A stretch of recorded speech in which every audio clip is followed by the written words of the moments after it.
कन्हैया, अरे चार मुंह वाले बाबा जी आए थे। अरे कन्हैया, ब्रह्मा जी आए थे, बाल बालों को चुरा करके लेके चले गए। भगवान ने कहा कोई बात नहीं। भगवान ने तुरंत योग माया का आश्रय दिया। जो जो ग्वाल बाल ब्रह्मलोक में है उनका डुप्लीकेट भगवान बना करके तैयार कर। धीरे धीरे 1 दिन 2 दिन 3 दिन बीता। ब्रह्मा जी ने सोचा चलो चल के देखते हैं आखिर अब वो कन्हैया कैसे रह रहा होगा बिना ग्वाल बाल के। इधर ब्रह्मा जी आ रहे हैं देखने के लिए, उधर भगवान ब्रह्मा बन करके ब्रह्मलोक में चले गए। भगवान द्वारपालों से कहा सुनो, आजकल देवलोक में नकली ब्रह्मा बहुत घूम रहे हैं। सही महाराज, हाँ नकली ब्रह्मा घूम रहे हैं। सुनो, अगर मेरे सिवा और कोई ब्रह्मा आए तो खूब बढ़िया से सेवा करना। मेरे सिवा और कोई ब्रह्मा आवे खूब बढ़िया से सेवा करना। सैनिकों ने कहा महाराज यह कहां से शुरू हो गया? अरे नहीं जानते हो, कई ब्रह्मा घूम रहे हैं, कई नारायण घूम रहे हैं। सतर्क हो जाना और कोई ब्रह्मा न अंदर आ जाए। असली के ब्रह्मा तो गए, तो नकली ब्रह्मा अंदर जा रहे हैं। भगवान ब्रह्मलोक में गए, जाकर के सिंहासन पर बैठे गए। इधर ब्रह्मा जी ने देखा कि जो जो ग्वाल बाल हमारे ब्रह्मलोक में है वही ग्वाल बाल पृथ्वी पर भी है। ब्रह्मा जी को लग गया कि जरूर यह कोई साधारण पुरुष नहीं है। ब्रह्मा जी ब्रह्मलोक को आ रहे हैं, ब्रह्मा जी दूर हैं। सैनिकों ने कह दिया देख लो, ब्रह्मा जी की बात सही हो गई, नकली का ब्रह्मा आ रहा है, नकली का ब्रह्मा आ रहा है। सुनो, यह अंदर जाए उसके पहले उसको उठा करके बाहर फेंक। ब्रह्मा जी ने कहा हटो, अंदर जाने दो। सैनिकों ने कहा हमें ब्रह्मा जी ने बताया था कि वो जोर जबरदस्ती भी करेगा। ब्रह्मा जी ने बताया था कि वो जबरदस्ती भी करेगा, तुम लोग मानना मत, क्योंकि वो नकली का है। ब्रह्मा जी ने कहा मैं तुम्हारा ब्रह्मा हूं। सैनिकों ने कहा बस करो, ब्रह्मा जी की बात सही हो रही है, ये नकली वाला है। सैनिकों ने कहा अब लग रहा है ब्रह्मा जी की बात माननी पड़ेगी, सब बातों की आप सेवा करनी पड़ेगी। अब जैसे ही सैनिक ब्रह्मा जी के ऊपर प्रहार करने जा रहे हैं, ब्रह्मा जी तुरंत अंतर ध्यान हो गए और आकाश मार्ग में खड़े हो गए।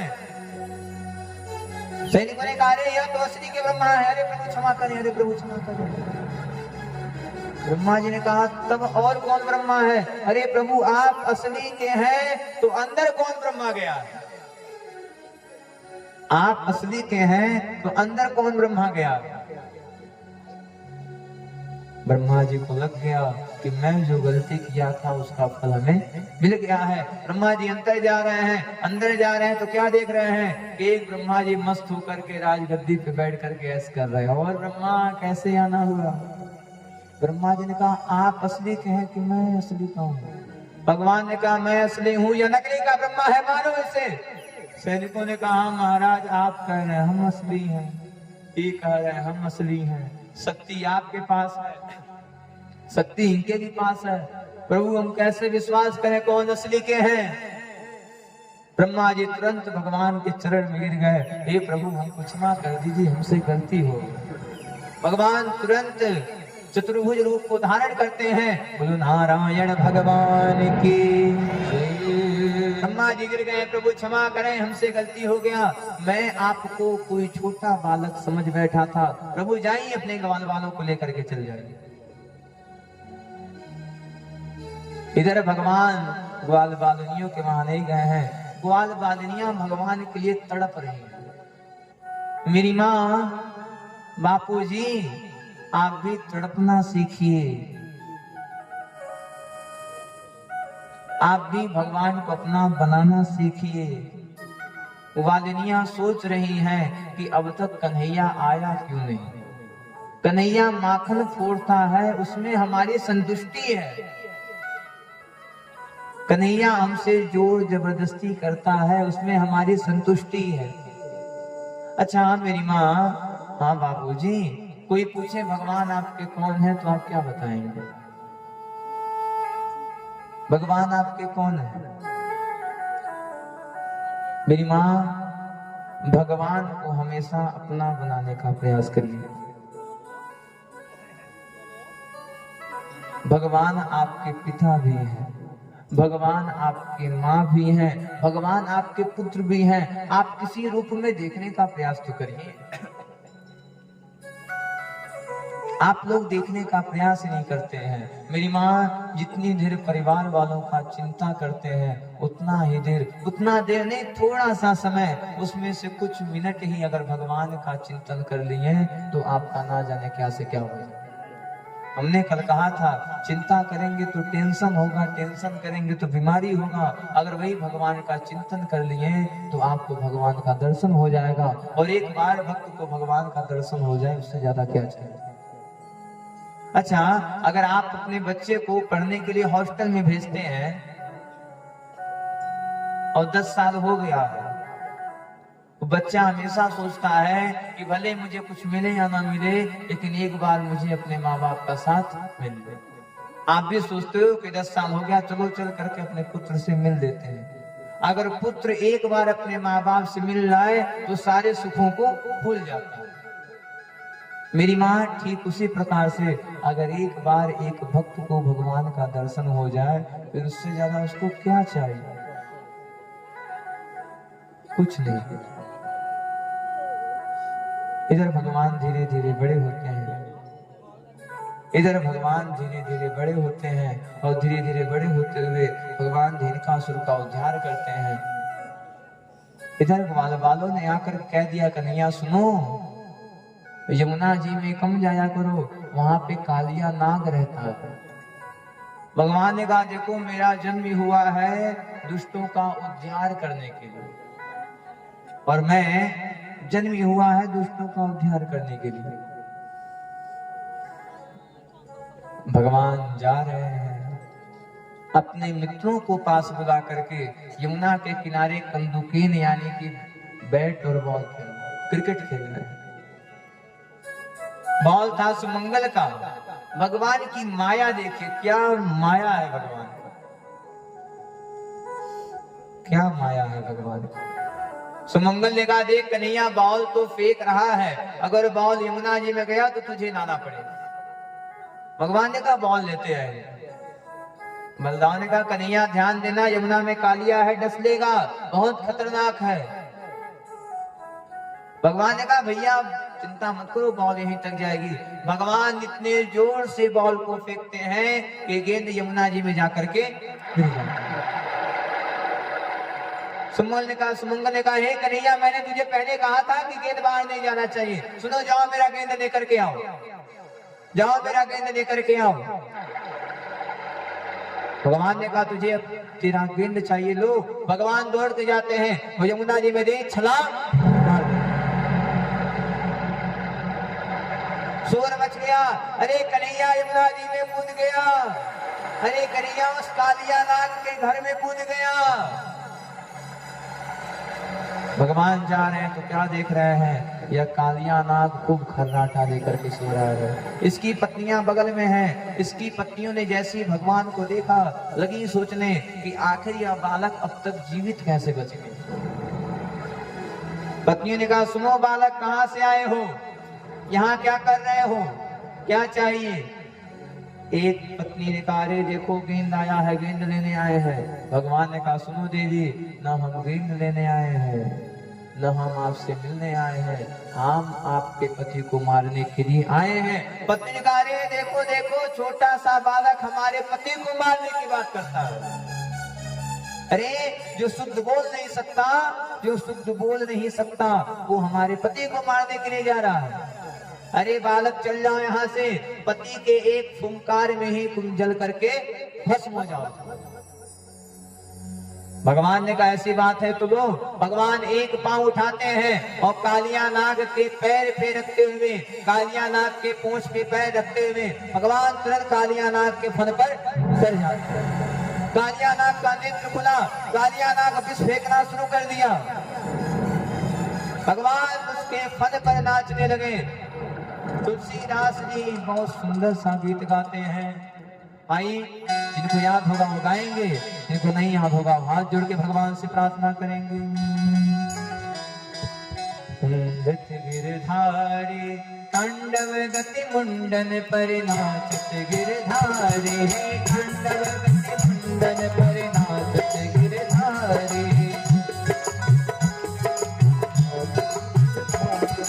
तांडव गति मुंडन पर नाचत गिरधारी,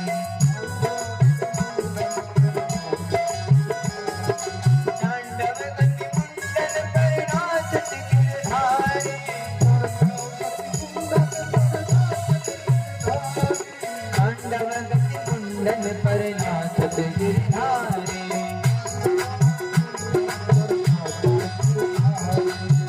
बम बम भड़क भड़क बम बम बम नादक बेड़ी, झिम झिम झिमक पड़ नादक बहारी। तांडव गति मुंडन पर नाचत गिरधारी, तांडव गति मुंडन पर नाचत गिरधारी। झिम झिम झिम झिमक पड़त बम बम बम नादक बेड़ी, झिम झिम झिम झिमक पड़त नादक बहारी। तांडव गति मुंडन पर नाचत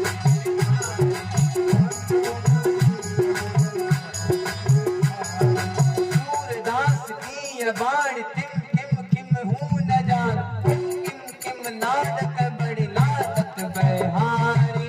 तांडव गति मुंडन पर नाचत गिरधारी, तांडव गति मुंडन पर नाचत गिरधारी, तांडव गति मुंडन पर नाचत गिरधारी।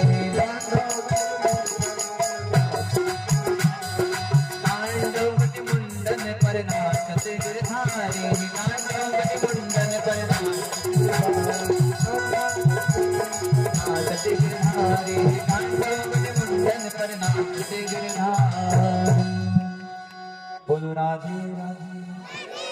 कह दिया तांडव गति मुंडन पर नाचत गिरधारी। भगवान लगे नाचने। कालिया ने कह दिया, हे प्रभु हम आपको पहचान लिए, प्रभु क्षमा करिए। भगवान ने कहा, बताओ यमुना जी के पानी को दूषित क्यों किए हो? तुम्हें पता होना चाहिए इसी पानी को गैया मैया पीती हैं, यहाँ पर क्यों आए हो? कालिया नाग ने कहा, प्रभु आपके सेवक से ही डर के यहाँ पे आए हैं, गरुड़ जी से डर करके यहाँ पर आए हैं। अब इनके पीछे कथा विस्तार से भागवत में तो नहीं है, लेकिन पद्म पुराण में चर्चा है कद्रु और विनीता की। वह भागवत सुनना, इसके पीछे जाने की क्या आवश्यकता है? समय होता तो ध्यान दिया जाता, क्योंकि समय भी नहीं है। भगवान ने कहा, चलो जाओ, मैं आपको आशीर्वाद देता हूं कि आज के बाद हमारे सेवक गरुड़ आपका कुछ नहीं करेंगे। क्यों? क्योंकि सुनिए, आपके ऊपर हमारे पैरों का निशान हो गया है, हमारे गरुड़ आज से आपको कुछ नहीं। कालिया नाग तुरंत वहां से बाहर जाता है। इधर भगवान धीरे धीरे बड़े हो रहे हैं। यमुना तत्पदेवेना वासुदेव प्रस्पदे नरः, ब्रह्मासुर का उद्धार करते हैं। इधर धीरे धीरे भगवान बड़े हो रहे हैं। आज गोपियां निर्वस्त्र होकर के यमुना जी में स्नान कर रही हैं। मेरी माँ बापूजी जीवन में कभी भी निर्वस्त्र होकर के स्नान नहीं कर सकते। गोपियां निर्वस्त्र होकर के स्नान कर रही हैं। भगवान गोपियों का घमंड चूर करने के लिए आते हैं और गोपियों का वस्त्र चुरा करके कदम पर बैठते। और सबसे बड़ी बात तो यह है कि जिस कदम के वृक्ष पर भगवान बैठे थे, वो कदम का वृक्ष आज भी वृंदावन में। एक ऐसी तिथि आती है जिस तिथि के अंतर्गत उस पेड़ पर से पत्ता नहीं, पत्ता ही दोना बन करके गिरता आज भी। और एक और आपको बात बता दें, हाँ मेरी माँ, एक और आपको बात बता दें कि आज भी वो मिट्टी है जिस मिट्टी को भगवान खाए थे। वृंदावन से 20 किलोमीटर की दूरी पे है रमण रेती, जहाँ जो लोग जाते हैं वहां जाकर के लोग मिट्टी में खेलते हैं। कई लोग खाली पैसा पाने के लिए जाते हैं, जैसे हमारे गिरी जी जाते हैं 10-5 बिटोरे करते हैं। आज भी कुछ ऐसी चीज है, अरे कुछ क्या छोड़िए, सबसे बड़ा प्रमाण गोवर्धन पर्वत भी आज है, सबसे बड़ा प्रमाण यमुना जी का जल भी आज वही है। वृंदावन जाइएगा तो निधिवन जरूर जाइएगा, और निधिवन कोई सुंदर वन नहीं है, निधिवन जो है एक बहुत बड़ा भगवान का गांव है। निधिवन को अगर वन की दृष्टि से देखेंगे, अगर जंगल की दृष्टि से देखेंगे तो आपको पेड़ दिखाई देगा। वृंदावन के संत कहते हैं कि आज भी भगवान वहां पर आते हैं और आज ही आकर के रास रचते हैं। और जितनी वृक्ष की लताएं इधर उधर घूमती हैं, जितनी वृक्ष की तलाएं घूमी हुई हैं, वो सारी गोपियां हैं। गोपियां रात भर भगवान के साथ रास रचती हैं। भगवान जैसे ही उनके बीच से अंतर्ध्यान होते हैं, गोपियां जिस अवस्था में रहती हैं उसी अवस्था में पेड़ बन जाते हैं। भगवान आज भी कई अच्छे साइंटिस्ट आ गए, कैमरा लग गया, कैमरा लग करके फूट जाता है। वहां तक मत देखिए, लोग कहते हैं भगवान नहीं है। अरे भगवान नहीं होते तो आपके जन्म से पहले आपके भोजन का इंतजाम नहीं करते। मेरी माँ, मानो तो देव, न मानो तो पत्थर, मानिए तो भगवान, नहीं मानिए तो कुछ नहीं। मानिए तो यहाँ कथा हो रही है, न मानिए तो कुछ नहीं। मानिए तो आपका परिवार, मानिए तो आपका पति, नहीं मानने तो कुछ नहीं। विश्वास ही सबसे बड़ा कर्तव्य है, विश्वास ही सबसे बड़ा धर्म है। जहां विश्वास हो जाता है वहां धर्म भी चलना शुरू हो जाता है। जहां विश्वास खत्म वहां धर्म भी खत्म।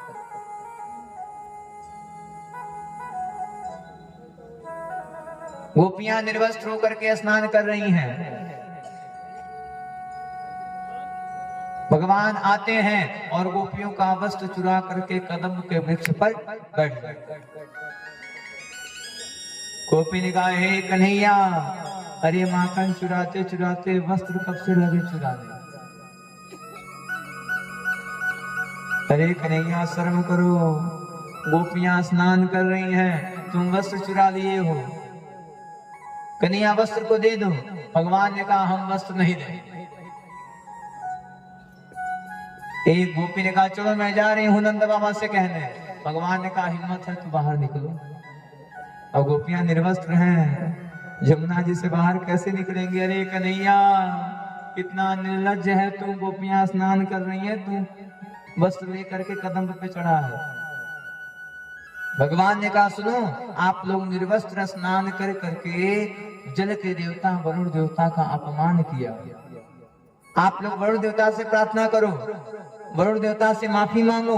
अगर भगवान आपको क्षमा कर दिए, हम आपको वस्त्र दे देंगे, आप अपने घर चल जाओ।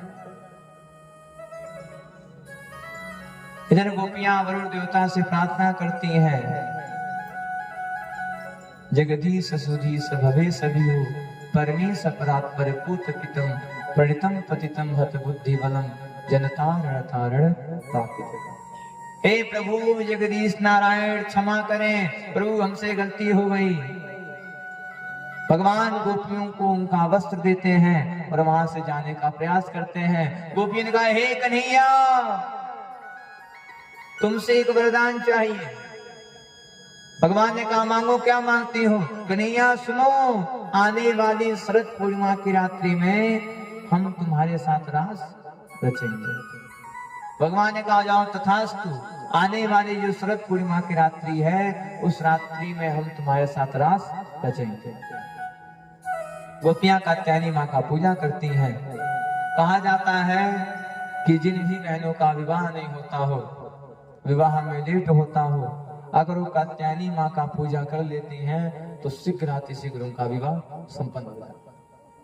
कात्यायनी महामाई महायोगी नदीश्वरी नंद गोपाल सुतम जात।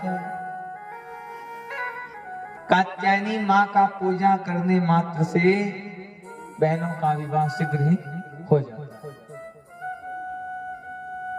इधर भगवान गाय चराते चराते पहुंच गए गोकुल के किनारे। भगवान देख रहे हैं कि खूब बड़ा सा विष्णु महायज्ञ हो रहा है। मेरी मां, यह कथा आप सभी पे आधारित है। भगवान ने देखा खूब बड़ा विष्णु महायज्ञ हो रहा है, खूब पंडित जी लोग यज्ञ करवा रहे हैं। भगवान ने कहा सुनो सखा, जाओ जाके कह दो कि वृंदावन से कन्हैया आया है, भूख लगा है, कुछ खाने के लिए दे दे। ग्वाल बाल गए पंडित जी के पास, महाराज की जय हो, कन्हैया आया है, भूख लगा है, कुछ दे दीजिए। पंडित जी ने कहा जाओ, अभी हम यज्ञ कर रहे हैं। पंडित जी को पता ही नहीं कि जिस भगवान को मनाने के लिए आप यज्ञ कर रहे हैं वो भगवान साक्षात आपके द्वार पर आए। ग्वाल बाल आ गए, अरे कन्हैया, अरे कन्हैया। पंडित जी ने मना कर दिया। भगवान ने कहा सुनो, बगल में जो गांव है वहां पे पंडिताइन लोग हैं, जाओ वहां से मांग करके लाओ। ग्वाल बाल गांव में आते हैं, आकर के ब्राह्मण पत्नियों से कहते हैं, यज्ञ पत्नियों से कहते हैं, हे देवी, आपके गांव के किनारे वृंदावन से कन्हैया आए, कन्हैया को भूख लगी है, कुछ हो तो दे दो। एक पत्नियां सुंदर सुंदर मिष्ठान बना के लेके जाती हैं, कन्हैया को खिलाती हैं। भगवान ने कहा एक पत्नियां, शाम हो गया, आप अपने अपने घर जाइए। एक पत्नियों ने कहा हे प्रभु, आप हमें मिल गए हैं और अब हम आपको छोड़ के जाने वाले नहीं। भगवान ने कहा पतिव्रता नारी का धर्म होता है कि वो अपने पति के साथ रहे। एक पत्नियों ने कहा हे प्रभु, अरे यह संसार रूपी पति तो यहीं तक रहने वाले हैं, आप साक्षात पति परमेश्वर हैं। प्रभु आप साक्षात परमेश्वर हैं, भला आपको छोड़ करके कैसे जाएंगे। भगवान के बार बार कहने पर मेरी माँ, हाँ हाँ बाबूजी, भगवान के बार बार कहने पर एक पत्नियां अपने घर को आती हैं। इधर पंडित जी लोग आ गए हैं, बताओ इतनी देर से कहाँ गई थी, कहाँ थी इतनी देर तक। एक पत्नियों ने कहा आप जानते नहीं, जिस नारायण को प्रसन्न करने के लिए आप यज्ञ कर रहे थे वो नारायण खुद हमारे द्वार तक आए। ब्राह्मणों ने कहा देख देवी, क्या किस्मत हमारा फूटा था कि जिस नारायण को यज्ञ करने के लिए, जिस नारायण को प्रसन्न करने के लिए हम यज्ञ कर रहे थे वो नारायण हमारे द्वार तक आए। हम नहीं पहचान पाए, लेकिन वो तुम्हारे पास आए और आपने पहचान लिया। मेरी माँ, इसीलिए हम कहा करते हैं कि कब कहाँ कौन आ जाए, किस भेष में नारायण मिल जाए, कोई जानने वाला। इसीलिए जब भी आपके द्वार पर कोई आए तो प्रयास करिएगा कि आप उसकी झोली भर करके भेजें। मेरी माँ, आज के लोग तो ऐसे हैं कि बाहर वालों को तो खूब देते हैं, लेकिन अपने घर वालों को भूखे ही मार देते। ये भी दान लगने वाला नहीं। अपने घर वालों को भी संतुष्ट करिए और साथ में जो आपके द्वार पर आ जाए उसे भी संतुष्ट कर दीजिए। अच्छा, आप तो नहीं देते हो भिक्षा, लेकिन जैसे भिखारी आपके द्वार पर आता है आप तुरंत घर के दरवाजे को बंद कर दो। आपके अंदर गलत करने का आदत है, आपने अपने बच्चों को भी सिखा दिया मत देना, फाटक मत खोलो। भाई, जैसा आप सिखाएंगे अपने बच्चे को वही कर्म आगे करके वो चलेगा। भगवान को हमेशा धन्यवाद दीजिएगा कि भगवान ने आपको देने वालों की श्रेणी में पैदा किया है। अगर लेने वालों की श्रेणी में पैदा किया होता तो आपको भी इधर भटकना पड़ता। और सुनिए, कोई भी जानबूझकर किसी के द्वार पे नहीं जाता। गरीबी से बड़ा अभिशाप कोई नहीं। सबसे बड़ा गरीबी होता है अभिशाप। गरीबी से बड़ा श्राप कुछ है। अगर गरीब का बेटा, गरीब का लकड़ा गरीब का पुत्र, गरीब का लड़का अगर फटा पैंट पहने तो यह उसकी औकात है। अगर वही फटा पैंट एक अमीर का लड़का पहन ले तो यह मॉडल जमाना। गरीब का लड़का अगर फटा पैंट पहनता है तो यह उसकी औकात है। अगर अमीर का लड़का फटा पैंट पहनता है तो यह फैशन है। गरीब अगर रोड पे सो रहा है तो यह उसकी औकात है, और अगर अमीर रोड पर बैठ गया तो वह इतने बड़े सज्जन है। जीवन में